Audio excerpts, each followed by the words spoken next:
तो आजकल financial markets में ना जियो फाइनेंशियल सर्विसेज मतलब JFSL की ही खूब चर्चा है। हाँ बिल्कुल। एक तरफ तो देखो प्रोमोटरों ने अच्छी खासी भारी भरकम रकम लगाने का ऐलान कर दिया है।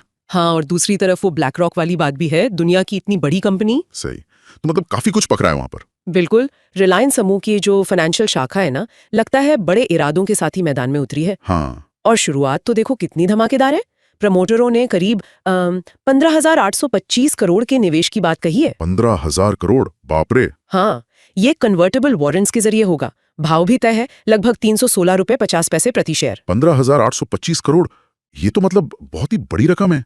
इरादे तो साफ लग रहे हैं प्रोमोटर के, पूरी तैयारी में। हाँ बिल्कुल। लेकिन ये वारंट्स वाला सिस्टम ही थोड़ा समझाएंगी, मतलब कैसे काम करता है ये? वो एक तरह से ना भविष्य में कंपनी के शेयर खरीदने का अधिकार देते हैं। अच्छा। हाँ, और वो भी एक पहले से तय कीमत पर, जो यहाँ 316 रुपीस 50 पैसे है। ओके। और इस निवेश से होगा क्या कि प्रमोटरों की जो हिस्सेदारी है कंपनी में, वो अभी करीब 47% है, वो बढ़कर लगभग 54% हो जाएगी। ओ, 54%। हाँ, तो ये दिखाता है कि उन्हें कंपनी के फ्यूचर पर कितना ज्यादा भरोसा है। सही बात है, पैसा लगा रहे हैं तो भरोसा तो होगा ही। बिल्कुल। और इस पैसे का इस्तेमाल देखिए कैपिटल बेस मजबूत करने में हो सकता है, अपना कामकाज फैलाने में, और शायद जैसा कुछ जानकार कह रहे हैं, री इंश्योरेंस जैसे किसी नए बिजनेस में भी घुस सकते हैं। उसमें काफी कैपिटल लगता है, सुना है। हाँ, री इंश्योरेंस तो बड़ा गेम है। हाँ, तो इरादा तो बिल्कुल साफ है, मार्केट के जो बड़े खिलाड़ी है ना, उनको टक्कर देना है। और ये ब्लैक रॉक वाली साझेदारी, मतलब दुनिया की सबसे बड़ी एसेट मैनेजमेंट कंपनी, उनके साथ हाथ मिला लिया, इसका क्या मतलब समझें? जियो को क्या फायदा? देखिए, ये पार्टनरशिप तो वाकई बहुत बहुत अहम है।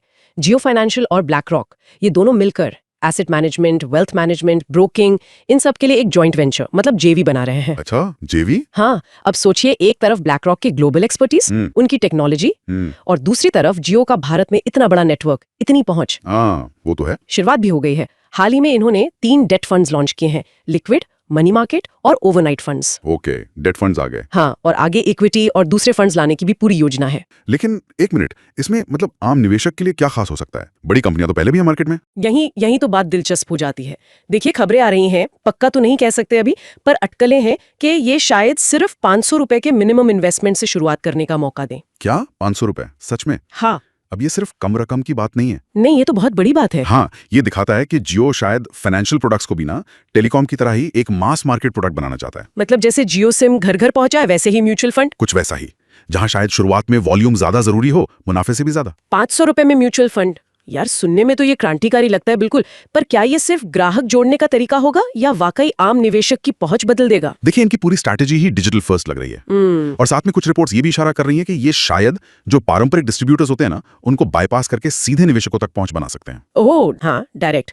और इसमें वो ब्लैक रॉक की जो मशहूर टेक्नोलॉजी है एलाडिन, उसका इस्तेमाल करेंगे। अच्छा, एलाडिन, हाँ सुना है इसके बारे में। हाँ, ये बहुत पावरफुल इन्वेस्टमेंट और रिस्क मैनेजमेंट प्लेटफॉर्म है, तो इससे उन्हें बेहतर फैसले लेने में और शायद कॉस्ट कम रखने में भी मदद मिलेगी।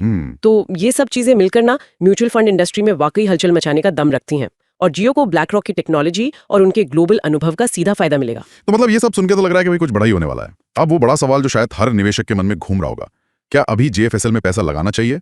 क्या कहते हैं एक्सपर्ट्स? अनिल सिंह जैसे लोग क्या सोच रहे हैं? देखिए, ज्यादातर एक्सपर्ट्स में ना एक बात पर सहमति दिखती है कि अगर लंबी अवधि का सोचें, मतलब धरिए 3 से 5 साल या कम से कम 2 साल का नजरिया रखें, तो JFSL में अच्छी संभावनाएं नजर आ रही हैं। अच्छा, लॉन्ग टर्म के लिए? हाँ, लॉन्ग टर्म। इसके पीछे कारण भी है। एक तो रिलायंस का इतना तगड़ा सपोर्ट है, वो तो है। फिर भारत का फाइनेंशियल सर्विसेज मार्केट, उसमें ग्रोथ की कितनी संभावनाएं हैं, और तीसरा इस कंपनी की जो क्षमता है मार्केट में उथल-पुथल मचाने की। डिसरप्शन वाली बात। बिल्कुल। लेकिन क्या इसका मतलब यह है कि बस अभी जाओ और खरीद लो? यहाँ पर थोड़ी राय बटी हुई है। कुछ एक्सपर्ट्स मानते हैं कि शॉर्ट टर्म में, मतलब तुरंत, शायद बहुत तेज रिटर्न ना मिले। क्यों? क्योंकि देखिए, कोई भी नया बिजनेस होता है, उसको जमने में, बड़ा होने में वक्त तो लगता है ना। हाँ, ये बात भी सही है। वहीं अनिल सिंघवी जैसे जो जाने माने एक्सपर्ट हैं, वो प्रमोटर के निवेश को बहुत पॉजिटिव मान रहे हैं। अच्छा। और उनका सुझाव है कि अगर बाजार में कभी गिरावट आए, कमजोरी दिखे, तो इसे खरीदने पर विचार किया जा सकता है, मतलब डिप्स में खरीदें। ओके, गिरावट में खरीदने की सलाह। हाँ, और एक और स्ट्रैटेजी जो कुछ एक्सपर्ट सुझा रहे हैं, वो है SIP का रास्ता। अच्छा, SIP? हाँ, मतलब अभी अपनी कुल इन्वेस्टमेंट रकम का एक छोटा हिस्सा, मान लीजिए 25-30% लगा दें, और बाकी फिर हर महीने थोड़ा थोड़ा करके डालते रहें। इससे रिस्क भी बढ़ जाता है। हाँ, ये तरीका सही रहता है। तो कुल मिलाकर लंबी अवधि की कहानी तो मजबूत दिखती है, पर हाँ, नजदीकी भविष्य में शायद थोड़ा धैर्य रखना पड़े। समझ गया। तो मतलब लंबी रेस का घोड़ा तो हो सकता है, पर शुरुआत में शायद थोड़ा धीमा दौड़े।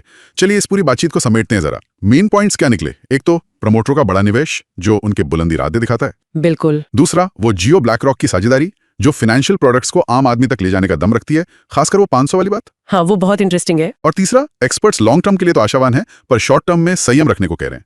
एसआईपी एक अच्छा रास्ता हो सकता है। बिल्कुल सही। महत्वाकांक्षा का पैमाना बहुत बड़ा है इनका। जो स्थापित दिग्गज है उनसे मुकाबला करना है, टेक्नोलॉजी का फायदा उठाना है, अपने विशाल नेटवर्क का इस्तेमाल करना है, बाजार का बड़ा हिस्सा चाहिए इनको। अब देखना बस ये है कि इन सब योजनाओं को वो जमीन पर उतारते कैसे हैं, एग्जीक्यूशन कैसा रहता है। सही है, एग्जीक्यूशन ही सब कुछ है। तो चलिए श्रोताओं के लिए एक सवाल छोड़ जाते हैं सोचने को। हाँ। रिलायंस ने टेलीकॉम में जो किया, रिटेल में जो दबदबा बनाया, क्या वही कहानी फाइनेंशियल सर्विसेज में भी दोहराई जा सकती है? और क्या ये 500 रुपए वाली म्यूचुअल फंड स्कीम, क्या ये वाकई छोटे निवेशक के लिए पूरा खेल बदल देगी? सोचने वाली बात है।